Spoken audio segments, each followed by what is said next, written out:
보면 항상 좋은 일만 있는 건 아니더라고요. 우리 조원사님 오늘 이렇게 하시는 중에도 말씀하시는 것처럼 참 우리의 환경에는 많은 어려움이 우리가 알지 모르는 사이에 우리를 위협하는 이런 일들로 우리가 고민하고 속상해하고 불안해하고 두려워할 때가 참 많이 있죠. 예기치 아니한 그런 어려움은 때때로 우리에게 다가오는 세상 속에 우리가 살고 있는 것입니다. 평생 감기 한번 앓지 않던 이런 분인데 어느 날 몸이 갑자기 불편해져서 병원에 갔더니 말기 암이다 라는 진단을 받았습니다. 여러분, 그때 그분이 받는 그 충격과 절망은 말로 다 표현할 수가 없을 것이에요. 착하기만 하던 아들이 어느 날 갑자기 부모에게 반항하더니 집을 나가버렸습니다. 온 집안이 정말 초상집처럼 절망에 처하는 그런 사람도 있습니다. 그러나 우리가 예수 믿고 꼭 기억해야 할 것은 어떤 절망이 순간적으로 우리에게 다가온다라고 할지라도 그 자리에 예수님이 함께 계신다라고 하는 그 믿음을 가지시길 축복합니다. 예수님은요, 우리가 좋을 때든지 아니면 우리가 두려워할 때든지 갑자기 어려운 낭패스러운 그런 환경에 처한다 할지라도 거기 계시더라고요. 그러나 우리가 예수님을 믿고 이렇게 걱정하고 염려하고 불안해하고 두려워하고 하는 것은 그 순간 주님 우리와 함께 계시지 하는 이런 믿음을 놓아버릴 때 그런 경험을 우리가 하게 되죠. 자, 우리가 아무리 두렵고 상실감으로 좌절할 때에도 바로 그 자리에 주님이 함께 거하신다라고 하는 믿음, 이것이 우리가 붙들어야 할 믿음인데요.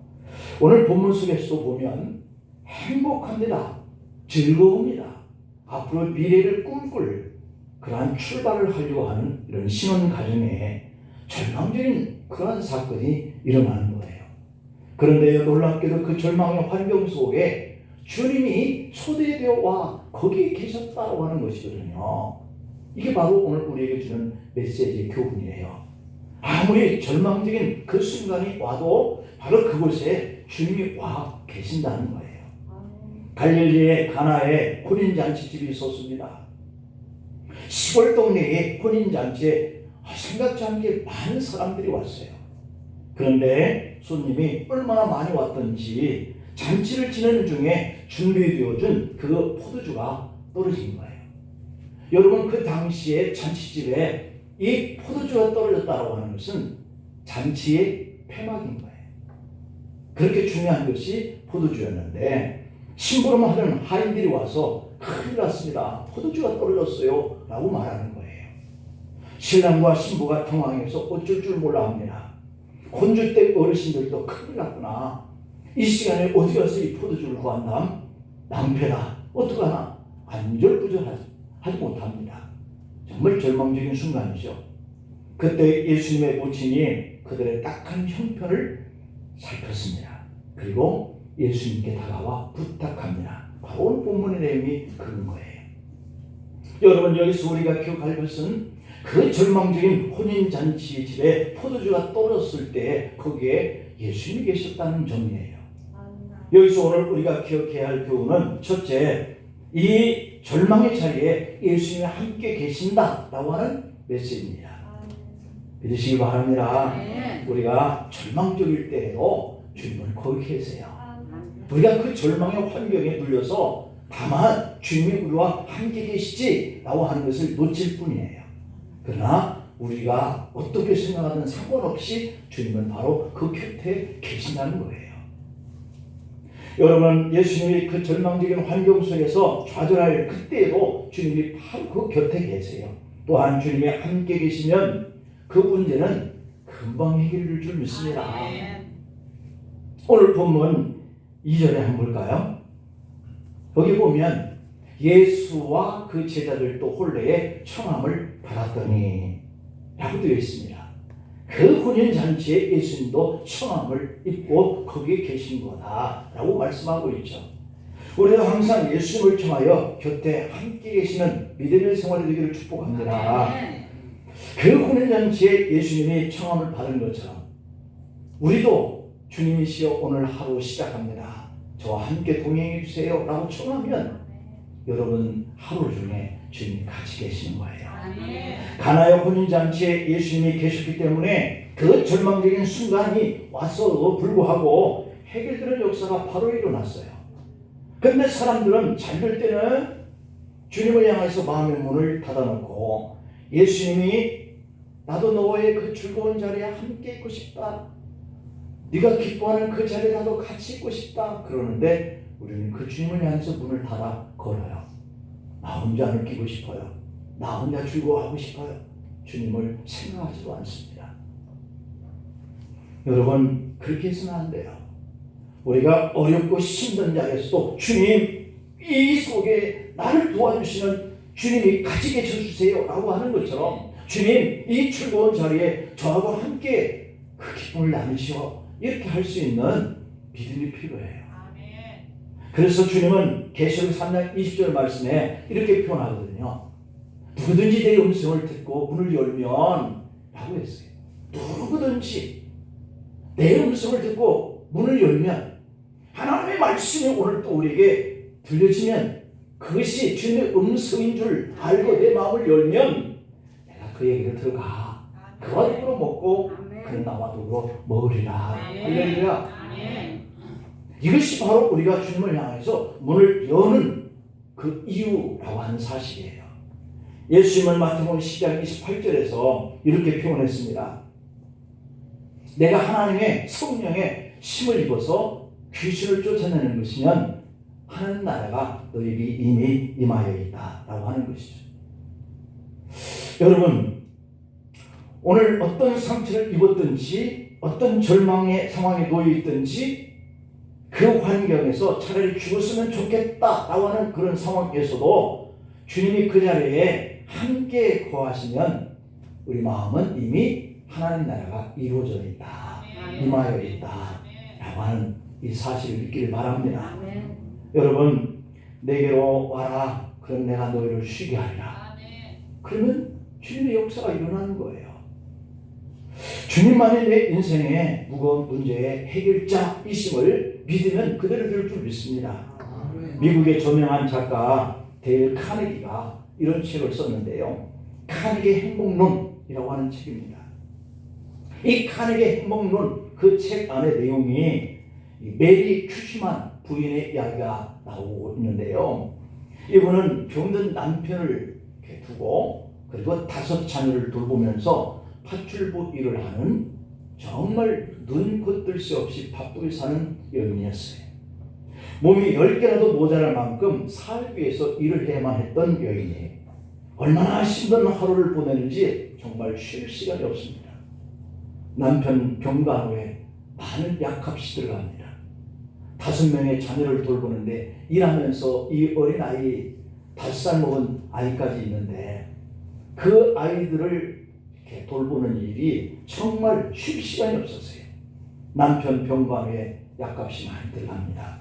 벌지 않으면 안 됩니다. 혼자 감당하기가 매우 힘듭니다. 그러다가 결국은 살고 있던 집도 잡히고 빚만 쌓여갑니다.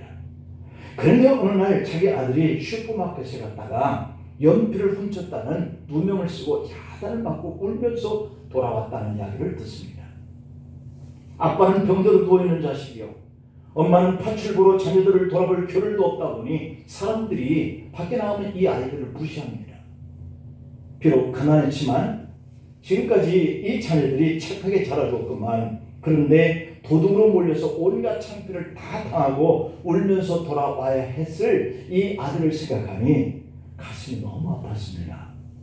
지금까지도 힘들고 어려웠지만 잘 참고 견뎠는데 자기가 사랑하는 아들이 이렇게 밖에 나가서 모욕을 당하고 도둑 누명을 쓰고 창피를 당하고 울면서 돌아오는데 방어해 줄 수 있는 부모가 이렇게 약하여 있다라고 하는 이 사실이 한순간에 밀려왔어요. 견딜 수 없었습니다. 자기의 모든 것들이 와르르 무너지는 그런 순간을 느꼈습니다.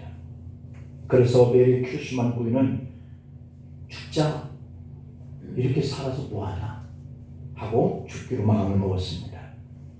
여러분, 사람이 마지막 벼랑 끝에 다다르면 죽는 게 낫겠다 하는 이런 생각이 밀려오지만, 그러나 사단에게 속는 것인 줄 믿기를 바랍니다. 여러분, 분명히 기억해야 합니다. 사단은 우리가 그렇게 목숨을 끊어내기를 계속해서 부추기는 세력이에요. 하지만 예수님을 믿는 사람들은 한순간 어렵다고 스스로 죽음을 선택하면 하나님의 나라에 대한 소망은 어떻게 돼요? 하나님이 정말 기뻐하시지 않습니다. 우리 생명은 친히 하나님이 하늘 보좌까지도 버리시고 이 땅에 오셔서 십자가에서 죽음으로 주신 귀한 목숨값을 우리가 살아내고 있는 거예요. 그런 이유로 그리스도인들은 하나님이 주신 이 귀한 생명을 끝까지 지켜내고 살아내야 할 책임이 있는 줄 믿습니다. 메리 큐슈만 부인은 문을 잠그고 창문을 다 내리고 가스를 켜고 집에 있는 5살 딸을 데리고 침대에 누웠습니다. 딸이 묻습니다. 엄마, 왜 잠자려고? 그래, 잠 좀 자자. 그 순간 가스가 방으로 흘러들어와 정신이 혼미되는 그 순간, 주방 쪽에서 틀어놨던 라디오에서 찬송이 흘러나옵니다. 아까 우리가 불렀던 찬송이, 죄짐 맡은 우리 구주 어찌 좋은 친구인지, 걱정 근심 무거운 짐 우리 주께 맡기세. 주께 고함 없는 고로 복을 받지 못하네. 사람들이 어찌하여 알을 줄 모를까? 그 순간 메리 큐슈만 부인은 정신이 번쩍 들었습니다. 그동안 습관적으로 교회를 왔다 갔다 했지만 은혜를 받았을 때의 모습이 갑자기 그 찬송이 들려오는 그 순간에 마음에 큰 충격으로 부딪혔습니다. 걱정 근심 무거운 짐 우리 주께 맡기세. 내가 맡기지 못했구나. 주께 고함 없는 거로 복을 받지 못하지. 사람들이 어찌하여 할 줄을 모를까 하는 이 생각이 밀려왔어요. 안 되지. 내가 죽으면 안 되지. 안 돼. 정신이 번쩍 들어 벌떡 일어나 창문을 열었습니다. 가스 밸브를 잠그고 무릎을 꿇고 눈물로 기도했습니다. 내 생명을 살려주신 하나님 감사합니다. 나의 가정을 살려주신 하나님 감사합니다. 나에게 5 자녀를 주신 하나님 감사합니다. 감사합니다. 뜨거운 눈물의 기도를 한참 많이 마음이 회복되기 시작합니다. 죽음의 막바지까지 다다랐던 이 메리 큐슈만 부인이 그 운명이 그 순간 부엌에서 들려온 라디오 속에서 들려진 주님의 음성을 듣고 새로운 삶을 되찾게 된 거예요. 여러분, 지금 여러분에게 어떤 절망의 문제가 있지요? 그러나 명심할 것은 여러분 혼자가 아니라는 사실이에요. 주방에 켜놓은 라디오를 통해서도 주님은 우리에게 너 왜 내게 고하지 않니? 네가 나에게 기도하지 않아서 복을 받지 못하지 않니? 사람들은 어찌할지 나에게 기도하지 못할까? 주님은 그렇게 말씀하고 계시잖아요. 너희들은 어찌 나에게 할 줄을 모르니? 주님이 오늘 이 시간에도 저와 여러분들에게 그렇게 말씀하기 위해서 곁에 계세요. 주님은 혼인집 잔치 집에서도 죽으려고 가스를 켜놓은 주방에서도 계시는 분이세요. 그냥 계시기만 하는 것이 아니라 붙들고 계시고 이렇게 서 계시고 살리시는 그런 분이심을 믿으시기를 축복합니다. 두 번째로는 고하는 신앙을 가져야 한다 그랬어요. 고하는 신앙, 기도하는 신앙.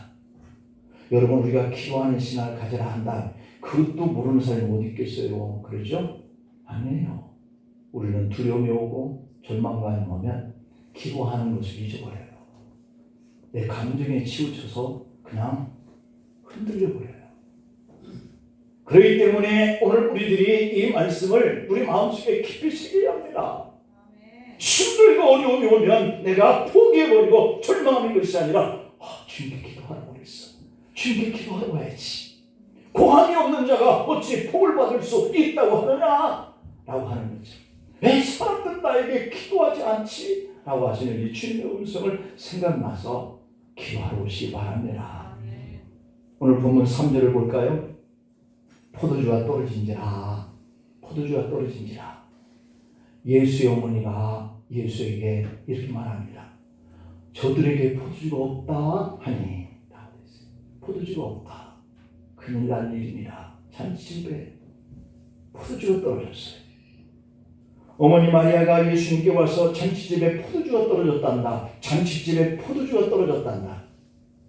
성경을 보면 마리아의 남편 요셉은 예수님이 12살 때에 성전에서 올라갈 때에 등장합니다.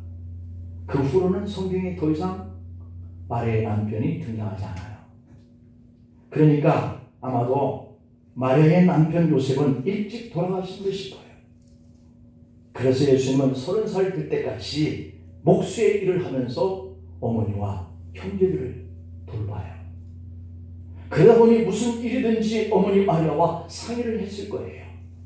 그래서 마리아는 혼인집에서도 그 절망적인 그들의 형편을 예수님께 나와서 상의했어요.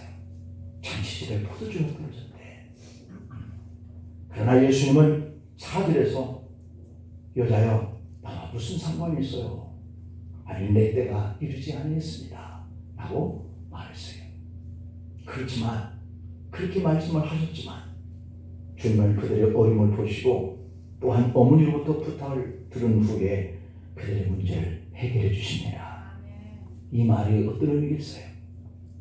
지금 우리의 환경과 형편이 달라질 일이 없겠다라고 생각을 하고 있는 우리 마음속에 그럼에도 불구하고 주님께 나와 그 사소한 것이라도 기도하면 우리 주님은 이루어주시는 분이세요. 우리가 어떤 문제라도 괜찮습니다. 주님 앞에 나와서 기도하면 지금도 주님은 우리의 기도를 들으시는 분이다 믿고 나오면 된다라고 하는 거예요.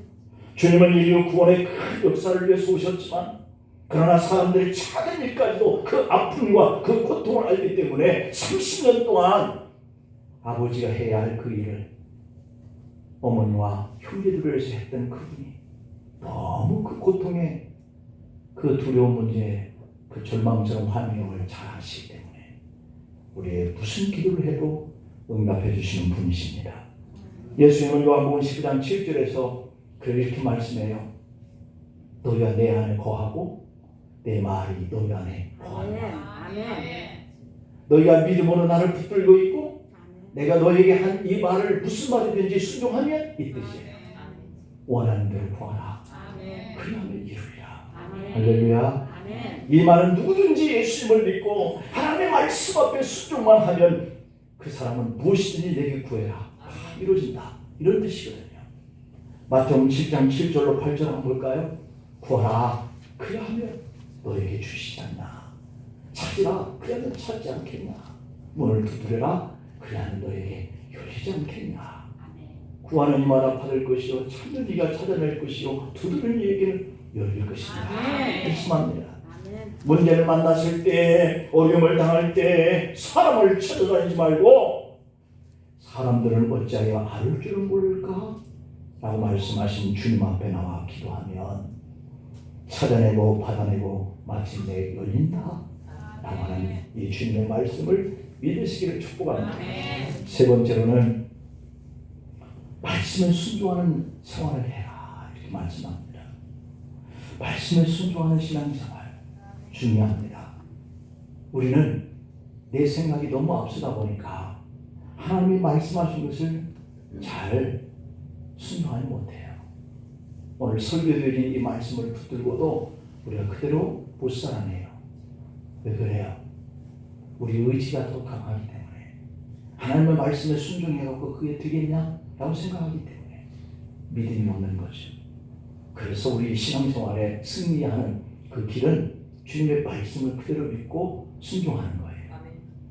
여러분 우리가 기억해야 될 것은 주님이 어떤 말씀을 하셔도 나가라 그러면 나가고 들어와라 그러면 들어가고 기도해라 그러면 기도하고 이게 순종이거든요.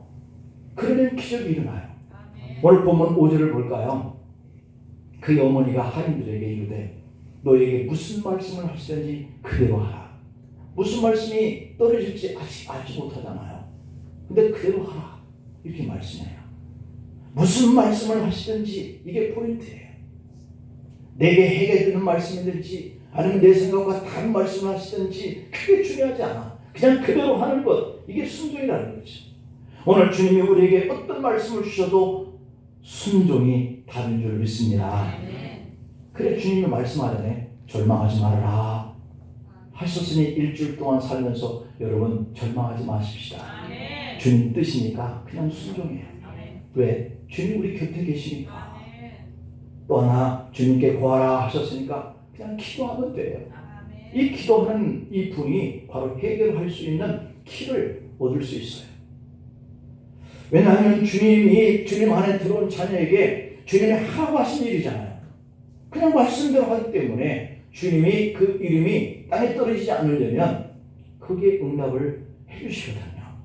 주님 이 말씀 붙들고 기도했는데, 주님 이 말씀 붙들고 용기를 냈는데 왜 주님이 그때서 이 문제 해결해 주지 않지요? 라고 한다면 주님이 거짓말쟁이가 되잖아요. 인간적인 감정으로 내 생각과 맞지 않아서 싫다고만 하면 안 된다는 거죠. 요한복음 15장에 4절 5절에서 이렇게 말씀해요. 내 안에 거하라. 주님 안에 거하라. 그 말씀이잖아요. 나도 너와 함께 할게 이 뜻이에요. 나도 너희 안에 거할게. 성령께서 우리 안에 거하시는 줄 믿습니다. 그렇게 되는 관계면 가지가 포도나무에 붙어있지 않으면 스스로 열매를 맺을 수 없는 같이 우리 스스로는 열매 맺기 힘들다는 거예요. 너희도 너 안에 내 안에 있지 아니하면 그렇게 된다. 나는 포도나무여 너희는 가지라. 그가 내 안에 내가 그 안에 거하면 사람이 열매를 어떻게 된다? 많이 맺나니 나를 떠나서는 너희가 아무것도 못해. 여기 안 되나? 그렇습니다. 주님을 떠나서는 안 된다는 말이에요. 주님의 말씀에 순종하지 않으면 안 된다는 거예요. 우리는 주님을 믿는 주의 자녀의 길을 가고 있습니다. 근데 나만 가면 안 되잖아요. 주님이 같이 가야 되잖아요. 같이 가는 그 주님의 말을 안 들으면 안 돼요. 그러면 같이 가는 의미가 없어져요. 우리가 오늘 또 주님의 교회에 나왔습니다. 주님의 말씀을 듣습니다. 한 주간을 출발합니다. 주님이 말씀하신 것을 내가 듣지 않을 바에는 내가 왜 와서 오늘 주님의 말씀을 들어요? 의미가 없는 거잖아요. 이게 바로 주님이 내 안에 것이고 내가 주님 안에 거하는 거거든요. 그렇게 하고 있는 우리에게는 순종인 거예요. 그래야 하고자 하는 일에 열매를 많이 맺는다. 주님이 말씀하시기를 우리가 주님을 떠나서는 혹은 주님의 말씀에 순종하지 않고서는 아무것도 할 수 없느니라. 아브라함이요 100세가 되어서 아들 이삭을 낳았잖아요. 얼마나 기쁘고 좋은 일이에요. 100세에 드디어 자기가 원하는 아들을 얻게 된 거죠. 정말 기쁘게 즐겁게 감사하게 20대까지 아이를 잘 이렇게 키워가면서 행복한 생활을 했죠. 그런데 주님이 어느 날 오시더니 아브라함아 그 아들을 모리아 땅에 있는 한 산에 바쳐라 이렇게 하신 거예요. 청천벽력 같은 일이죠. 바치라는 거예요. 줄 때는 언제고.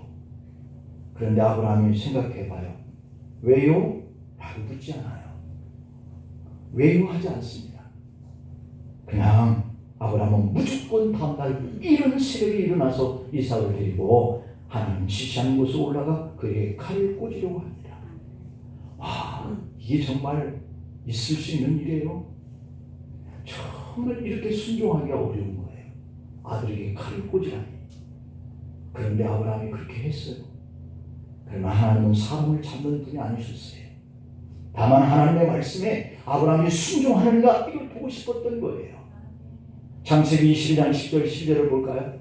손을 내밀어 칼을 잡고 그 아들을 잡으려고 하니 여호와의 사자가 하늘에서부터 그를 불러 이르시되 아브라함아 아브라함아 하시는지라. 아브라함이 내가 여기 있나이다 라고 하니까 사자가 이르시되 그 아이에게 네 손을 대지 말아라. 아무 일도 하지 말아라. 내가 네 아들을 네 독자까지라도 내게 아끼지 아니한 것을 내가 봤다. 이제야 네가 하나님을 경외하는 줄 아노라. 순종하는 이 모습이 하나님을 경외하는 줄을 보여주는 믿음 생활인 줄 믿습니다. 그러면 하나님이 해결해 주세요. 네가 정말 믿음이 있는 걸 내가 봤다는 거예요. 순종이 하나님의 은혜를 받는 길이요, 하나님의 축복을 받는 길이요, 우리의 문제를 해결하게 되어주는 놀라운 경험을 하게 된 줄 믿습니다. 1956년 미국 사회를 발칵 뒤집었던 한 사건이 일어났어요. 휘튼 대학을 수석으로 졸업한 짐 올리어스 그를 비롯해서 5명의 크리스찬 젊은이들이 하나님의 말씀에 복음을 땅끝까지 전하라 하는 이 말씀을 순종하기 위해서 에콰도르의 아우카족에게 갔다가 모두 다 창에 찔려서 죽임을 당하고 말아요. 이 아우카족은 매우 난폭한 부족이어서 그들에게 접근한 그 어떤 사람도 다 이렇게 죽이고 말아요. 그리고 그들이 타고 갔던 경비행기마저 산산조각을 다 내고 말아요.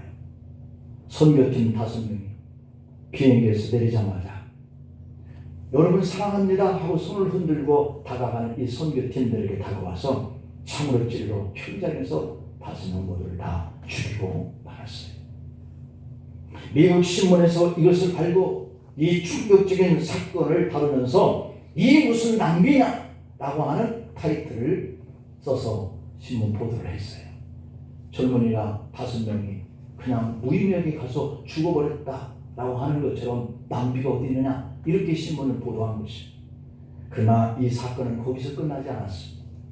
복음을 단 한마디도 전해보지 못하고 무조건 달려와서 사랑한다고 손을 흔드는 그들을 다 죽인 이 5명의 선교사 부인들이 모여서 기도했습니다.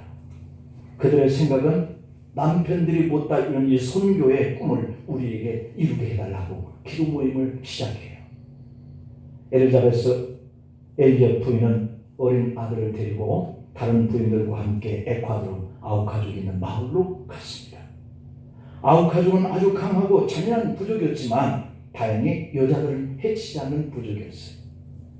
그렇게 그곳에 들어가서 남편을 죽인 그 부족들을 사랑합니다.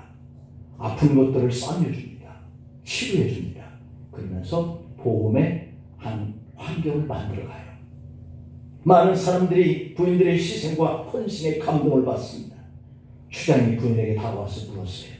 도대체 당신들은 누군데 이곳에 와서 우리를 도와주고 우리를 사랑으로 보살펴 줍니까? 그때 짐 엘리엇의 부인 엘리자베스가 이렇게 말합니다. 남편들은 하나님을 알려주기 위해서 이곳에 왔었습니다. 당신들이 그들을 죽여서 그 뜻을 이루지 못한 것뿐입니다.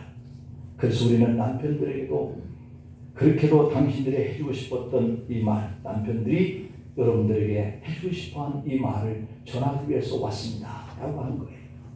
추장이 물어요. 우리에게 전해주려고 한 그 말이 뭐냐? 엘리자베스는 남편들이 전하고 했던 그 말, 예수님이 여러분을 사랑합니다 라고 하는 말입니다. 해줬어요.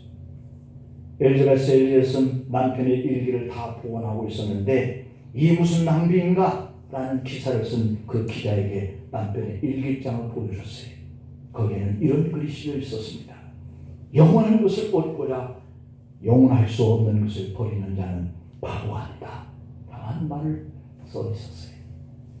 짐 엘리엇과 그의 친구 4명을 창으로 찔렀던 이 5명의 아우카 사람들이 예수님을 영접합니다. 그 중에 4명은 목사가 되었어요. 그리고 그 부족의 온 마을에 복음을 다 전하면서 예수님을 다 믿게 됐습니다. 20세기 선교 역사에 위대한 사역을 남긴 사건이에요. 땅끝까지 전하라고 하는 이 복음에 순종한 이 5명의 생명이 온 마을을 변화시켰어요. 여러분, 믿음의 성도들이 하나님의 말씀에 순종하면 이러한 일들은 아주 작은 일이 아니라 더 큰 놀라운 결과도 일어나게 되는 줄 믿습니다. 그러므로 주님의 말씀하시는 목숨까지도 희생할 수 있는 이 용기와 결단이 그래서 필요한 것이다. 오늘 본장 2장의 7절을 한번 볼까요? 예수님이 하인들에게 이렇게 말씀하셔요. 항아리에 물을 채우라 하신즉 아귀까지 채우니 이제는 떠서 여민왕에게 갖다 주라 하시매 갖다 주니라 라고 되어 있어요. 당시 모든 유대인의 집에는 밖에 나왔다가 들어오면 손을 씻는 물을 담아놓는 항아리가 있었는데 그 항아리에 물을 채워서 떠다가 연장에 갖다 주라고 그런 겁니다. 그런데 사람의 경험으로 생각해 보세요. 아니 물을 떠다가 손님들에게 줬다가 무슨 욕을 먹으라고? 라고 사람의 생각대로 얘기할 수 있어요. 그리고 순종하지 않을 수 있어요. 그러나 포도주가 떨어진 것을 보고 마리아가 하인들에게 했던 말, 예수님이 무엇을 시키든지 그대로 해라 라고 하는 말, 그들이 따랐어요. 순종했어요. 물을 떠서 가져가는 동안에 포도주가 된 거예요. 여러분, 이것이 예수 믿는 순종적인 삶의 결과예요. 그 물을 맛본 연회장이 2장의 9절 10절에서 이렇게 말합니다. 연회장은 물로 된 포도주를 맛보고도 어디서 났는지 알지 못하게 물 떠온 하인들은 알더라. 연회장이 신랑을 부릅니다. 그렇게 말합니다. 사람마다 먼저 좋은 포도주를 내고 취한 듯 싶으면 이제 아무거나 막 내놓는 건데 그들은 지금까지 지금 내놓는 그 포도주보다 더 좋은 포도주를 두었도다 이렇게 말을 했다라고 하는 거예요. 여러분, 우리가 주님의 말씀을 순종하면 내 생각보다 훨씬 더 완벽하게 일의 해결을 해주시는 분이십니다. 아멘. 아멘. 그 순종하는 것이죠. 내 생각보다 더 훨씬 더 좋게 해주시는 하나님. 예수님을 믿고 순종하는 우리의 삶이 처음보다 더 좋은 인생을 살아야 할 줄 믿습니다. 물같은 인생의 포도주같이 변화가 되고 보람되고 행복한 그러한 생활을 해나가야 할 줄 믿습니다. 그러기 위해서는 오늘 우리들이 절망의 자리에서도 예수님 나와 함께 계셔 라고 생각을 해야 하고, 그리고 그러한 일이 있을 때는 주님 앞에 기도하는 이러한 신앙의 믿음을 가져야 하고 말씀에 순종하는 이런 신앙생활을 해나가야 바로 이러한 물로 포도주로 변화되는 더 좋은 이러한 생활을 우리가 할 수 있는 것을 믿으시길 축원합니다. 기도하시겠습니다. 아버지 하나님, 절대로 뒤로 물러나지 말고 주저앉지도 말고 어려운 환경이 올 때마다 주님께 부르셔서 기도하고 주님이 곁에 계셔서 우리의 문제를 해결하실 분이심을 믿고 하나님의 말씀에 순종해가는 저희를 되게 하여 주시옵소서. 예수님의 이름으로 기도하옵나이다. 아멘.